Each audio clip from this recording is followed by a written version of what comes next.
Raquel, paano mo nakilala si George? At ano yung mga katangian niya kaya napaibig ka? Nakilala ko po siya dun sa dati kong pinagtatrabahuan sa mall. Naging customer ko po siya dun tapos yun, nagkamabutihan kami, nanligaw siya sa akin hanggang sa sinagot ko siya, hanggang sa maging magkarelasyon na po kaming dalawa. Yung Customer mo lang siya? Customer pumunta lang sa'yo, ano, nagpagawa, bumili, ano? may binili po siyang accessories ng Oh, cellphone niya, so ako po yung nag-assist sa kanya. Doon po okay. nag-start yung ano namin, pagkakaibigan hanggang sa maging Ano, magkasintahan. binibisita ka na dun sa mall? Opo, nung ano na po, nung nabili niya na yung kailangan niya, so pag-uwi niya, nag-text na siya sa'kin. Agad, binigay mo naman ang number mo, no? Opo, 'Di ba? kasi gwapo po, eh. Gwapo ba? Oo. Ano Okay. yun, dun po nag-start. So, mga ilang buwan po, nanligaw siya sa'kin. Tapos po, yung sinagot ko na, naging okey na po O kami. gaano katagal nga yun na bago mo siya sinagot? Mga nasa ano po, September kasi mga nasa 4 months po. 4 months lang sinagot mo na. Opo, kasi nakita ko naman po yung panunuyo niya, eh, seryoso naman siya. Paano ba yung seryoso niya? At pagkagaling po niya sa trabaho, dumadaan siya lagi do'n sa pinagtatrabahuan ko. Tapos yung mga kasamahan niya sa trabaho, sinasama niya do'n, pinapakilala niya Sa'yo. sa'kin. O naku, Opo. tuwang-tuwa ka naman ano, tapos? So yun po, so naniwala ko na talagang, seryoso siya at mahal niya talaga ako. Aha. O gaano katagal naman bago pumayag kang magpakasal? Umabot po kami ng nasa 1 year na po. 1 year pa rin, Opo. Okay. Ano naman yung, pagsasama ninyo nung kinasal na kayo sa umpisa? Kamusta kayong dalawa? Okey po kami sa umpisa kasi ano po siya, eh, masyado siyang mapagmahal, maalaga. Malambing. Opo, pinagluluto niya ako Oh, siya nga. pagkagaling niya sa trabaho. Oh, Ta's wala po siyang bisyo. oo. Kaya napamahal talaga siya ng husto sa akin. Kailan naman nag-umpisa na magduda ka? Nag-umpisa po 'yun nung siguro mga 2 months after po kaming kinasal. 2 months pa lang? Opo. Nagbago na? Kasi Bakit? ano Oo. po, may mga napapansin po kasi akong kakaiba sa kanya. Like? Kagaya ng mga kunyari po yung cellphone niya tinatago niya sa'kin, hindi ko puwedeng Aha. pakialaman. Oho. So, kapag nasa bahay siya dapat yung cellphone niya nasa bag niya lang gano'n, hindi ko puwedeng pakialaman. So, Oo. para pong unti-unting nagdududa po ako bakit gano'n, hindi naman siya dating gano'n, eh. Oo nga. Hindi mo ba siya kinumpronta? Hindi pa po kasi gusto ko muna makasiguro kung tama po yung ano, yung nasa isip ko. Ano ba yung nasa isip mo? Nasa isip ko po na baka meron siyang iba, bakit kailangan niyang itago o Oo. may problema ba or ano. Kaya po nanahimik lang ako. Naghanap po ako ng, chance na mapakialaman ko po yung cellphone niya. Ayun, So, dun ko Na po nabasa mo sa cellphone? opo, dun ko po natuklasan na meron siyang ibang kinakausap at Aha. nalaman ko na yun pala dati niyang kasintahan, Na bago pa man ako. gano'n. Opo. Paano mo nalaman naman na dati niyang kasintahan yung babae? Ang ginawa ko po, kinuha ko po yung ano, yung number nung babae doon sa cellphone ng asawa ko. Okay. Tapos pinonbo ko po sa cellphone ko. Sa iyo, Tapos po, Oh. tinext ko, kinaibigan ko po siya. Nagpanggap po akong kaibigan ng asawa ko. Oh, Opo, ang galing mo tapos naman, tapos, hindi, anong goal mo do'n? Ba't na gano'n ka? Para ano? ano po, para masigurado ko muna talaga na kung ano ang meron sa kanila. Mhm. Kasi ayoko pong kumprontahin yung asawa ko kasi baka iisipin niya na pinagbibintangan siya ng kung Aha. ano-ano. So, Oo. kailangan ko munang manigurado. Oo. Kailan mo natiyak na talagang merong nangyayari sa kanilang dalawa? No'n pong ano, isang beses po, linggo po 'yun, eh, nagpaalam po sa'kin yung asawa ko na may pupuntahan siya. Oo. Yung babae po, friend ko na nga siya, lagi kaming Naging magka-text. friend mo pa yung ano. So, nung Oh, umalis po yung asawa ko, tinext ko po yung babae. oo. Tapos po, sinabi sa'kin ng babae na kasama niya daw yung boyfriend niya. Hala! Ayun Oh, po. So, alam ko na po na yun yung asawa ko. oh. Tapos po nung ano, diniming ko po na magkasama na sila tapos tinawagan ko po yung babae, sabi ko, Yung ano, yung boyfriend na tinutukoy mo, asawa ko 'yan. Sabi Kahit ko hindi sa mo kanya. nakita, hindi mo sila pinuntahan? Hindi po, Hindi naman. hindi pa po. Sinabi mo lang na asawa ko 'yan. Opo. Oh, and Tas then? hindi naman po naniniwala yung babae kasi, wala pa daw asawa yung asawa ko, binata daw po. Okay, and then? Kaya yun, Ano nangyari? Ano nangyari nun?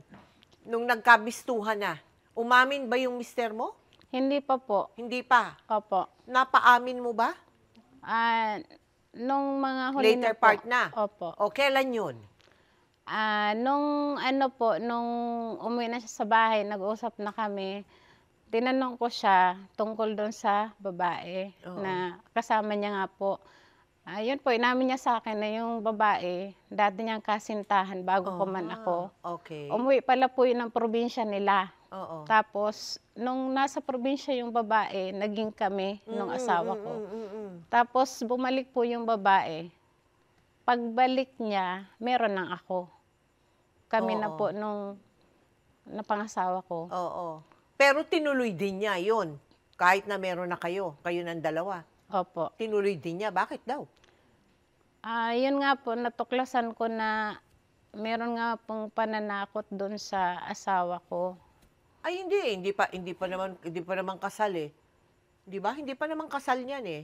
Nung ano po, Nag-date pa lang sila eh. Di ba? Opo. Oo. Tapos dumating na po doon sa punto na nagpakasal na po kami nung asawa ko. Oo nga. Tapos oo. nanggulo po siya, ay natuklasan ko po nagduda ako after 2 months 2 po. months, yes. Opo.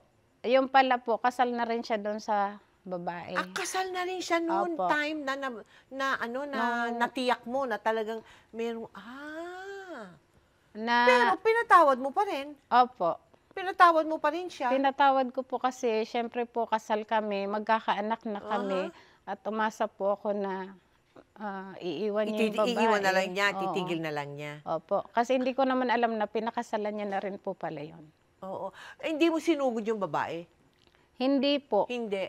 Hindi po. Hindi kayo nag-usap ng babae? Nung nagkita po kami.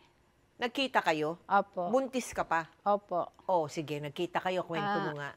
Bali po, ng araw na yon dapat mamimili ako ng mga paninda namin doon sa cellphone accessories namin na tindahan. Oo. Bali dyan po sa Quiapo, sa tapat ng simbahan, meron po kasing mga wholesalan dyan ng mga cellphone accessories. So, Oo.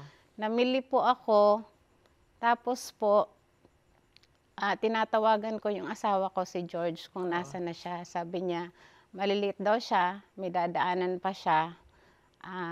Mauna na daw po ako. Oo. So, yun, dapat mauuna na ako. Kaya lang po, nung naglalakad ako, pag tingin ko sa may bandang simbahan, nakita ko na nandun po yung asawa ko. May kasamang babae. Hala! Oh. Yan po, iniisip ko na, Oh. baka ito na yun. Ito na yung babae. Mhm. Hindi, nilapitan ko po. Tapos, syempre, galit na galit po ako. Tinanong ko, sino siya? Bakit nakasama mo siya? Ang akala ko, malilit ka lang, may dadaanan ka. Dito ka pala dumaan. Oo. Tapos, yun, sabi nung babae, bakit ba galit na galit ka? Sabi niya sa akin. Sabi ko, syempre, magalit ako. Asawa ko yan eh. Sino ka ba? Sabi niya, yun nga, sinabi niya sa akin na siya nga daw si Suset. Oh. Tapos sabi ko, di ba sinabihan na kita, nalayuan mo ng asawa ko kasi kasal na kami. Oo. Tapos yun po, nasyak ko dun sa sinabi niya na kung may karapatan ka sa asawa mo, may karapatan din ako kasi kasal din kami. Dun po, sobrang Nasyak nasyak. ka? Oo, syempre. Oh. Sobrang nasyak po ako kasi sabi ko, paano nangyari? Kasal na kami, paano mapapakasalan ka pa niya? Oo. So dun po, shock na shock ako. Tapos, ayun, usap-usap kami. Hindi ko siya, gusto ko siyang saktan gusto ko siyang sampalin sa bunutan, pero hindi ko magawa kasi nandun po kami sa tapat ng simbahan Oo. Kaya po, umalis na lang po ako. Bali, niyaya ko po nun si George, yung asawa ko, sabi ko, umuwi na tayo. Oo. Kaya lang po, nung hinawakan ko po yung kamay niya, naramdaman ko na ayaw niya namang sumama sa akin. Oh, binitawan yung kamay mo. Opo. Oh. Tapos po, ginawa ko, iniwan ko na lang po siya. Oo. Kasama niya po yung babae, umuwi na lang po ako sa bahay pagkatapos kong hinatid yung mga pinamili kong paninda. Oo. Paano mo nalaman na 12 days apart lang ang inyong kasalan? Kinasal ka pagkatapos ng 12 araw, si Susette naman ang pinakasalan niya. Opo, Paano mo nalaman yun nga yun? po, shock nga po ako, Tita Mel. Oo. Kasi sabi ko, hindi po pwedeng mangyari yun. Bakit kapakakasalan, ikasal na sa akin? Oo. So tinanong ko siya, sige, kailan Oo. kayo kinasal? Kasi kinasal din ako sa kanya. Yun po, sabi niya, ganitong araw daw po. So sa isip ko, tinotal ko kung ilang araw yung pagitan namin. Nalaman ko po na 12 days lang 12 pala yung days lang. pagitan. Aha. Tapos sabi ko sa kanya, kahit na sobrang pagkasya ko, sabi ko sa kanya, kahit na ilang beses kang pakasalan ng asawa ko, ako pa rin yung legal kasi ako yung nauna. Tigilan mo na kasi, hindi mo ba nakikita, buntis ako. Oo. Oo. Pero ayaw niya talaga. Ayaw niya pong bitawan yung asawa ko eh. Oo. Kaya po nung nakauwi na ako, pagdating ko po doon, andun na si George, na tinanong ko siya. Kinausap ko siya, bakit, paano nangyari? Sabi ko, ano sa kanya, kakasal lang natin, tapos may pinakasalang ka rin palang iba. Mm-mm. So yun po, Ay, ano na naging setup ninyo ni George? Paano na? simula po nung natuklasan ko na pinakasalan niya rin po Oo, yung oo. babae. Bali po, kunyari po ngayong araw na to, uuwi sa akin yung asawa ko. Kinabukasan po, doon naman siya sa kabila. Pumayag ka ng ganun? Opo. Bakit ka pumayag ng ganun? Kasi nga po iniisip ko na, yun nga, buntis ako. Tapos natuklasan ko po na Na? kaya pala niya pinakasalan din yung yung pangalawa. Kasi po, may pagbabanta sa buhay niya eh. Nabasa ko po kasi doon sa text message na pinakita sa akin ng asawa ko, yung dahilan kung bakit pinakasalan niya rin yun. Sabi niya po sa akin, ano daw po, may pagbabanta sa buhay niya. Pinakita niya sa akin yung text. Ang Oo. sabi po doon sa text, nakalagay doon na kapag daw po may nangyari doon sa babae, gagantihan daw po nila yung asawa ko o isa sa mga mahal sa buhay ng asawa ko, kukunin din nila para gantihan. Para daw po maramdaman din ng asawa ko kung gaano kasakit mawalan ng mahal sa buhay. Asus naman. At naniwala. Ko, grabe. Pero humantong din doon sa punto na nagparaya ka na, pinabayaan mo na yun sa bets kanya eh, di ba? Opo. Bakit? Pinabayaan mo na eh. Sila na lang dalawa, ganun. Opo, kasi nung gano'n na po yung setup namin na umuwi siya sa akin, umuwi siya doon, Oo, naghahati oo, na kami sa oo. lahat. Minsan po nagigisnan ko yung asawa ko na umiiyak siya sa gabi, tapos minsan sinasabi niya, sorry, hindi ko sinasadya. Kaya yung parang sabi ko, parang walang katahimikan yung buhay namin. Manganganak ako sa anak ko, ganun ba yung kagigisnan niyang buhay? Oo. Na magulo yung pamilya na kagigisnan niya. So, tapos nakikita ko yung asawa ko na parang nahihirapan din siya sa sitwasyon. Kaya sabi ko, ako na lang magpaparaya. Kinausap ko yung asawa ko. Sabi ko sa kanya, kung hindi mo kayang iwan yung babae na yan, sige, ako na lang ang iiwan mo. At yung magiging anak natin, kasi 8 months po akong buntis nun eh. Mm-mm. Mm-mm. Noong una po, ayun yung pumayag. Mm-mm. Gusto niya po, ituloy pa rin po yung namin, yung... Magsama pa rin Opo, kayo. kasi mahal niya daw po ako at yung magiging anak namin. Oo. Kaya lang po ako nang nagsabi na, ako na po ang nagsabi sa kanya na, yun nga po, kung hindi niya kayang iwan yung babaeng yun, ako na lang iiwan niya at yung magiging anak namin. Mhm. Kaya po yun, sumama Kamusta siya. naman ang buhay ninyo nung umalis siya? Noon na Tita Mel, talagang mahirap kasi syempre kakapanganak ko lang po nun eh. Nanganak ka nang wala siya? Opo, wala siya. Nalaman ba niya na nanganak ka na? Opo, kasi nung umalis na po siya, sumama doon sa babae, Oo. patago po siyang tumatawag sa akin, madaling araw. Ganun? Opo, mga 3:00 ng madaling araw, ganyan. 12:00, tumatawag siya sa akin. Parang tinatago niya doon sa babae na Oo, kinukontak oo, niya pa rin ako, oo. kinukumusta niya kami nung Oo. magiging anak niya. Oo. So, yun po. At kinakausap mo naman. Opo. At maayos naman ang usapan ninyo pag gano'n. Opo. Kasi ang sabi niya sa akin noon nung umalis siya, kahit pinaraya ko na siya, ang sabi niya kasi no'n sa akin, "Isipin mo lang na nag-abroad ako, na balang araw magiging buo ulit tayo." Ay, seryoso. At nag-abroad nga siya di ba? Opo. Oo. Kailan kayo uli nagkita ni George? Kailan? Noong after 6 years po na naghiwalay 6 kami. years. Opo. Nag-abroad siya. Opo. Bumalik siya dito. Hinanap ka niya. Opo. O, paano ka niya nahanap? Bali po, yung isang kaibigan niya na naging kaibigan ko rin, si Dave, Oo. yun po yung naging source ng pag-uusap namin ulit. Nalaman niya kung nasan ako, tapos doon po nag-umpisa na nag-support na siya ulit sa amin, sa aming mag-ina. Aha. Tapos pinatigil niya na ako sa trabaho. Talagang bumawi po siya sa amin. Tumigil ka naman. Opo. At tinanggap mo siya ulit. Hala! Hala! Nalo! Ano ba yun? Tapos, paano na yung si Suzette, yung isa? Tuloy pa rin po yung Tuloy pa rin sila. relasyon nila. Yun Doon po, siya, umuwi din siya doon. opo. Paano na ngayon na scheduling nyo? Ay, Maria Joseph, may scheduling. Paano na? Ang nangyari po, kapag umuwi siya galing ng abroad, pagdating niya dito sa Pilipinas, minsan hindi muna siya didiretso doon sa Sa bahay nyo? bahay nila. Oo. Magkikita muna kami, ganun. Tapos po, kung hindi naman, pag uwi niya, diretso siya doon. Tapos mag-uusap lang kami kung kailan niya kami kikitain ng anak ko o kaya pumupunta siya sa bahay. Eh, di ikaw na nga ang naging bets ka niya. Baliktad na kayo nung babae. Parang ganun na nga po, Tita Mel. Hindi ka naman nahuhuli nung babae. Hindi niya nalalaman na nagkikita pa kayo. Nung una po, hindi niya nalalaman. O, kailan natuklasan din kayo? Nun po, yung after 8 years na po. 8 years kayong nagkikita na hindi Opo. natutuklasan ng kabit? Opo. Wow! Pumayag naman po akong itago yun sa pamilya niya at doon sa babae kasi iniisip ko po yung seguridad niya kasi ayoko po na, kagaya nga po nung huli namin paghihiwalay, may banta sa buhay niya. Ayoko pong maulit yun. Kaya parang pinoprotektahan ko lang din siya. Kaya pumayag ako na itago niya kami. Ako na legal niyang asawa, una niyang pinakasalan, pumayag ako na itago niya ako.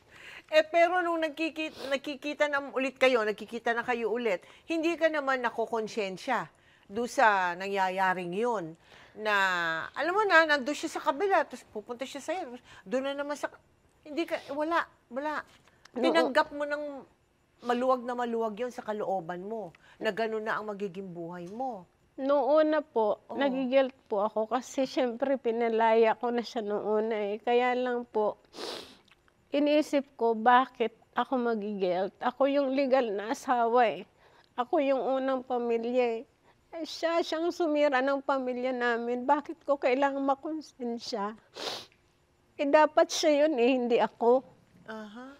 Kaya yun po, umabot kami ng 8 taon. Paano naputol yan? Yan ang magandang malaman. Paano naputol yung pagkikita ninyo? Yung dalawa kayo na asawa niya. Ali, natuklasan po nung babae, isang beses po nung nandun siya sa abroad. Bali, ka-video call ko po siya nun eh. Oo. Tapos tumatawag itong second wife niya, tumatawag. Sabi niya sa akin, teka lang kasi tumatawag nga daw po yung yung second wife. Oh. Ngayon, kinausap niya po, dahil ang gamit niya sa akin, laptop. Yung isa naman sa cellphone. Tumatawag po yung babae. Nakalimutan niya pong i-off yung call niya sa akin. Oo. Nakita po ako ng babae doon sa video call na kausap. So, doon po nag-umpisa yung nalaman ng babae. Oo. Tapos, simula po noon, nagtaka ako bakit hindi na nag-o-online si George. Hindi ko matawagan, halos 2 linggo po. Yun, so nag-iisip ako bakit, anong nangyari, gano'n. Tapos nung nagkaroon siya ng chance na makausap ako, sinabi niya na hindi nga daw po siya tinatantanan ni Suset. Ah, tuwing bubuksan niya daw po yung mga communication niya, mag-online siya, talagang sunod-sunod yun, talagang bantay sarado siya. Panay ang tawag para lang hindi ako makausap Oo. ng asawa ko. Oo. So, yun po. O hindi. Pero paano kayo nagkahiwalay ni George? Paano natapos yung ganong sitwasyon ninyo na dalawa kayo? Noong una po, tuloy pa rin kami kahit paminsan-minsan na lang kami nag-uusap. Aha. Kaya lang po nung nalaman ko na parang naging miserable yung buhay niya, na pinipilit niya makipag-communicate sa akin tsaka sa anak ko na hindi niya magawa. Oh. Sinasabi niya naman sa akin 'pag minsan nagkakausap kami na mahal niya ako, kami ng anak ko, ipaglaban ko daw yung kung ano meron sa'min.